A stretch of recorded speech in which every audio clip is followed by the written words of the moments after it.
First comes love, then comes marriage, then comes baby and the baby. Actually, that's not the case. Check this out. Women have their first child at about 23, while men have their first child at 31. That means that the average age of having your first child is 27 years old. But the average age of getting married is actually 31. 30 for women and 32 for men. What does this have to do with buying your first house? Well, most people are married when they buy their first home. 61% actually. And the average age of a first-time homebuyer? 36 years old. But this doesn't exactly answer the question. What is the best age to buy your first house? Not the average age. What makes it the best time to buy?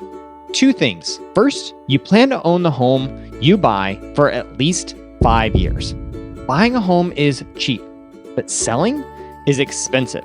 In order to make sure you have enough equity to sell, you need to give yourself time for the value of the home to increase. Based on a 4% average increase in home values, it would take around 3 to 5 years to grow your equity where you can sell without a negative financial hit. But second is having enough money. You'll need a down payment and money to cover closing costs. It would also be a good idea to have some money set aside in case something comes up, like needing to replace a hot water heater, which is what happened after I bought my first house. How much do you need saved? About 3% for down payment, about $5,000 or so for closing costs, and about 3 months of payments in savings in case something comes up. So for a $400,000 home, that would be about $12,000 for a down payment, $5,000 for closing costs, and another $10,000 or so in savings. So a total of around $27,000. But let's get back to the best age to buy a home with these two things in mind. If you're confident that you're going to live in the home that you buy for at least 5 years and have the money to make it possible, then the best age to buy a home is now.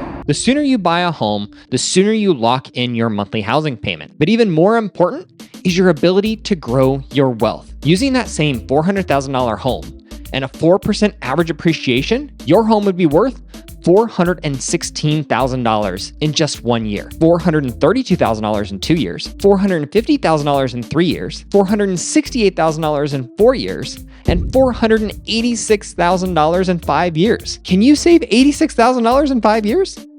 That's like setting aside $1,433 extra every single month. And this doesn't even account for the amount you paid down on your mortgage. It's less about the right age to buy a home and more about what's going on in your life. The best age to buy your first home is as soon as you can come up with the money you need to make it possible and the commitment to own it for at least 5 years. Check out this video that'll help you buy your first home.